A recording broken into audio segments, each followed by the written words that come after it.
محترم سامعین کرام، آپ کی خدمت میں گھریلو ناچاکی کے حوالے سے بالخصوص میاں بیوی کا جو اختلاف ہے اور ہمارے معاشرے میں اس اختلاف کی بنیاد پر جو برے نتائج مرتب بالخصوص طلاق کے نتیجے میں سامنے آتے ہیں وہ کسی سے اوجھل نہیں ہے۔ شریعت کے اندر بڑا خوبصورت طریقہ ہے رکھنے کا بھی اور چھوڑنے کا بھی، دونوں میں افراط و تفریط نہیں ہے۔ کچھ اس حوالے سے آپ کی خدمت میں چند گزارشات میں نے کی تھی۔ آج ہم کچھ تدابیر کے حوالے سے بات کریں گے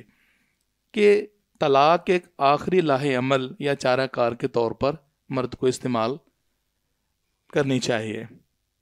اس سے پہلے حسن سلوک ہے، بلکہ پیارے پیغمبر صلی اللہ علیہ وآلہ وسلم کی احادیث سے بھی ثابت ہوتا ہے گھر میں محبت، پیار، نرمی اور آپس میں جو فضا ہے وہ اعلیٰ اخلاق کی ہونی چاہیے۔ ایک موقع پہ فرمایا یا عائشہ اور فوقی، عائشہ نرمی سے کام لو، فإن اللہ اذا اراد بأہل بیت خیرا ادخل علیہم الرفق۔ عائشہ، جب اللہ سبحانہ وتعالی کسی گھرانے سے بھلائی کا ارادہ کرتا ہے، خیر و برکت کا، اس کو خیر و برکت کا گہوارہ بنانا چاہتا ہے، تو وہاں نرمی اور رفق جو ہے اس کو نازل فرما دیتا ہے، نرمی کی پالیسی چلتی ہے۔ یہی وجہ کہ ہم دیکھتے ہیں بہت سے گھروں میں جہاں ایک تشددانہ انداز ہوتا ہے، وحشیانہ اسلوب اختیار کیا جاتا ہے، وہ بھائی بھائی کا ہو، بھائیوں کا بہنوں سے معاملہ ہو یا میاں بیوی کا ہو، عموماً وہ گھر بد امنی کا گہوارہ رہتے ہیں اور شکار رہتے ہیں، بلکہ وہاں سے رفتہ رفتہ خیر و برکت بھی رخصت ہو جاتی ہے، اٹھ جاتی ہے وہاں سے۔ اس لیے پیارے پیغمبر صلی اللہ علیہ وسلم فرماتے ہیں لا یکون الرفق فی شیء الا زانا، کہ جس چیز میں بھی ان رفق لا یکون فی شیء الا زانا، کہ نرمی جو ہے کسی بھی چیز میں ہوگی تو اس کو آراستہ کر دیتی ہے، اس میں حسن اور خوبصورتی پیدا کر دیتی ہے۔ ولا ينزع من شیء الا شانا، اور جس کام، جس عمل اور جس برتاؤ سے نرمی کو چھین لیا جائے، سلب کر لیا جائے، تو اس کا نتیجہ عیب، برائی اور برا نتیجہ نکلتا ہے۔ بد اخلاقی اور تشدد کی وجہ سے وہاں برے نتائج سامنے آتے ہیں، اس کے اندر بگاڑ اور عیب پیدا ہو جاتا ہے۔ اور ہر چیز میں، جس طرح کہ مسلم کی حدیث ہے، ہر معاملے میں نرمی کو اپنانا چاہیے۔ تو ہم یہی کہتے ہیں کہ تنازعات میں کوئی حرج نہیں ہے، لیکن بہرحال طرفین میں نرمی اور اخلاق کا ثبوت بہت ضروری ہے۔ 3-4 باتیں مختصر آپ کی خدمت میں رکھتا ہوں۔ جب ہم قرآن مجید کو دیکھتے ہیں نا، تو اس حوالے سے ایک اہم ہدایت جس کا پہلے بھی میں تذکرہ کر چکا ہوں، وہ مرد کا اعلیٰ اخلاق کا ثبوت دینا، حسن معاشرت ہے، بھلائی کے ساتھ، اور بالخصوص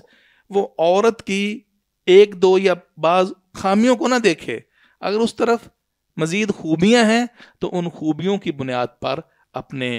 رویے پہ کنٹرول کرے اور اپنے غصے پہ قابو پائے۔ اس لیے اللہ سبحانہ وتعالیٰ فرماتے ہیں، یعنی بالخصوص اس پیرائے میں وعاشرن بالمعروف، بھلائی سے پیش آؤ، حسن معاشرت سے پیش آؤ، فن کرے تم نہ، اگر تم ان سے کوئی ناگوار چیز محسوس کرتے ہو نا، تو قریب ہے اللہ تعالیٰ اس ناگواری کے باوجود ان میں بھلائی والا پہلو رہتے۔ فَأَسَىٰ أَن تَكْرَهُوا شَيْئًا وَيَجْعَلَ اللَّهُ فِيهِ خَيْرًا كَثِيرًا، اللہ کا حکم ہے۔ اس لیے نبی مکرم صلی اللہ علیہ وسلم کا فرمانے عالی ہے، جو کہ آپ کی خدمت میں نے صحیح مسلم کی حدیث رکھی ہے، کہ کوئی بھی مومن، یعنی شوہر، مومنہ سے یعنی اپنی بیوی سے وہ بغض نہ رکھے، ان کرہ منھا خلقا، اگر اس کی ایک عادت، اخلاق اس کو ناپسند ہے، رضی من آخرہ، تو کسی اور اس کی عادت سے خوش ہو جائے گا۔ تو بیلنس رکھ کے گھر چل سکتا ہے۔ اور اگر یہ نسخہ بھی کامیاب نہیں ہوتا تو پھر اس ڈسیژن اور فیصلے سے پہلے یہ سوچ لیا جائے کہ فطری طور پر عورتوں میں کمزوری ہے، عقل کے اعتبار سے بھی اور اسی طرح ان کے معاملات میں دین کے اعتبار سے ضدی پن اور اکھڑ پن، کچھ نہ کچھ کمزوری ہے۔ اور رسول اللہ صلی اللہ علیہ وسلم نے حدیث کے اندر بھی اشارہ یہ فرمایا ہے جو کہ میں نے آپ کی خدمت میں رکھا ہے کہ ان المرأۃ خلقت من ضلع، عورت وہ پسلی سے پیدا ہوئی ہے، لن تستقیم لک علی طریقہ، وہ ایک ہی طریقے پر تمہارے لیے سیدھی نہیں رہ سکتی، فإن استمتعت بها استمتعت بها وبها عوج، اس کی کجی یعنی اس ضدی پن، وہ کم عقلی، کچھ خرابی کے ساتھ ساتھ بطور بیوی ہونے کے ان سے فائدہ اٹھا سکتے ہو، اور وَإِن ذَهَبْتَ تُقِيمُهَا كَسَرْتَهَا، اگر تم اس کو سیدھا کرنے چاہو گے، یعنی پسلی کی ہڈی کو انسان سیدھا کرنا چاہے، عورت کو بھی اس طرح بالکل سیدھا کرنا چاہے، تو نتیجہ کیا نکلے گا؟ کسرتها فکسرها طلاقها، تو وہ ہڈی جو کہ ٹیڑھ والی ہے ٹوٹ جائے گی۔ اگر بیوی کو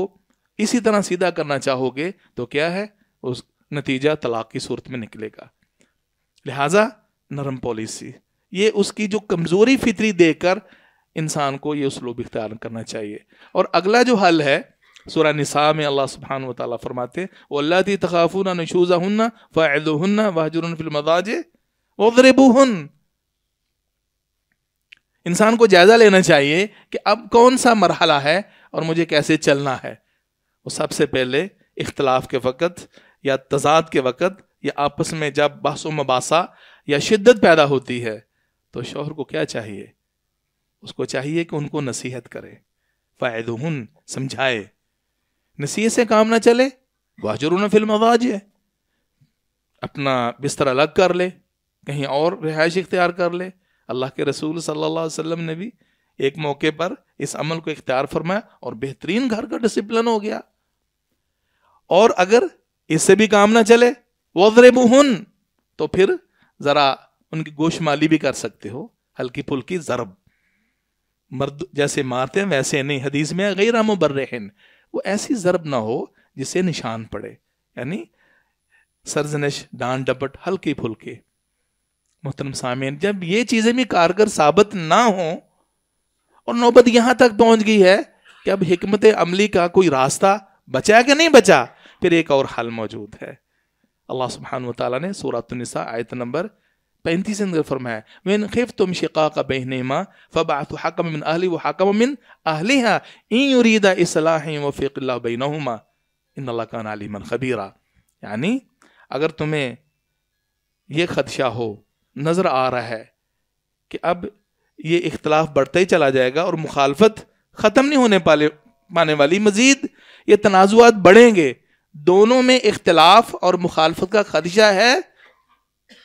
تو پھر ایک ثالث سلو کرانے والا عورت کی طرف سے اور ایک مرد کی طرف، دونوں فیملیاں مل کر بیٹھیں